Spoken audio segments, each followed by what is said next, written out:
Good day and welcome to another edition of Sharing Trade Information on Global Trade Tutor. In this series of video, I'll be talking about China.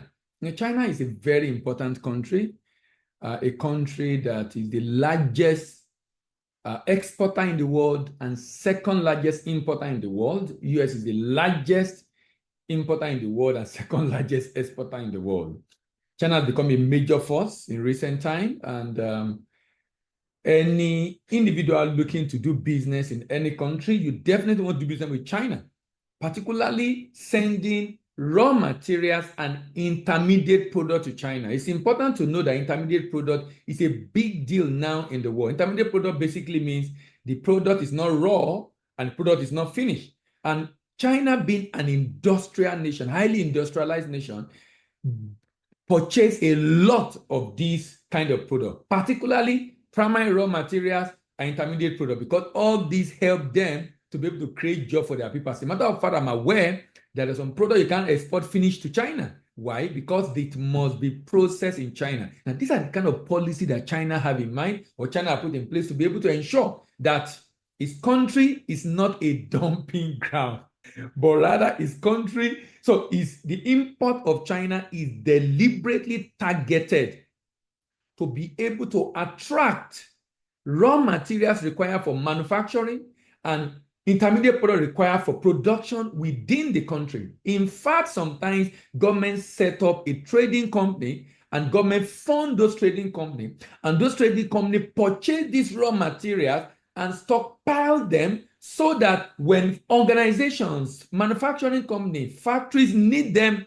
and they don't have enough cash, they can buy from this trading company. This trading company can even help them issue a letter of credit while the good is on the way. Then they can pay this trading company later. These are the kind of policy and initiative that China has put in place, beyond also the incentive that China gives to its businesses. Now, in this series, I'll be looking at, it's going to be about 20 videos, and I'll be looking at different products, from raw materials to machine and equipment, to precious metals, to transportation, to metal product, to oil product, to foodstuff, to clothing, to different products, animal product, packaged medicament, chemical product that China is importing into its country. By the way, the import volume of China is over $2 trillion. Global trade is just about 24, $25 trillion. And China alone is taking up over $2 trillion. That tells you the level of dependence of the global economy on China. So let's go.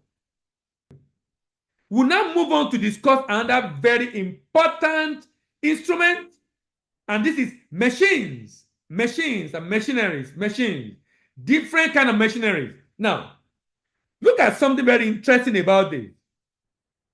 China, out of about 2-point-something trillion dollars import of China is spending about a quarter of its import bill to import machineries.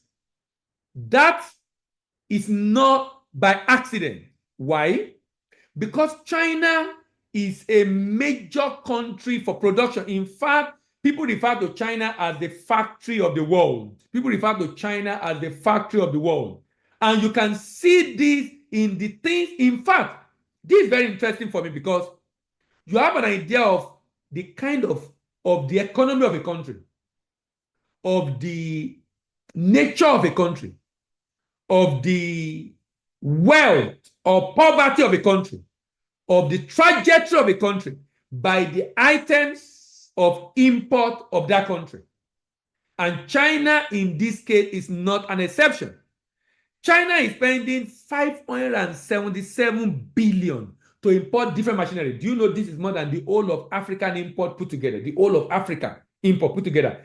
$577 billion is what China is spending to import different kind of machinery. Look at different machinery that China imports. Now, chief among these, currently in the world, import of computer and computer electronic related item is top on the list. It's either cars, crude oil, or computer-related, technology-related, electronic-related gadgets. And China is spending 40.2% to import integrated circuit, which you find in almost every electronic equipment. When you are hearing today, smartphone, smart TV, smart this, smart that, almost every, because this is what makes electronic equipment to be smaller.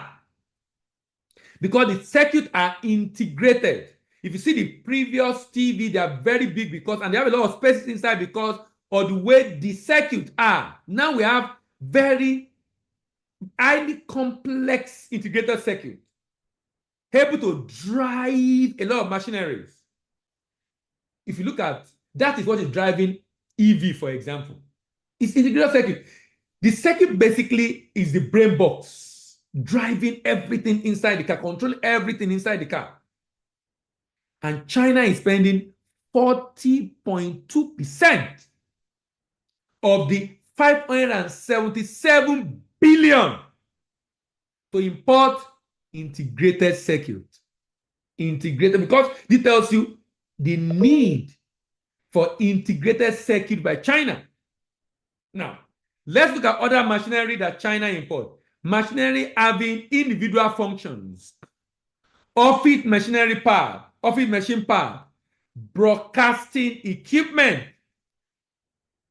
Machine having individual function, 7.08%. Office machine parts, 4.72%.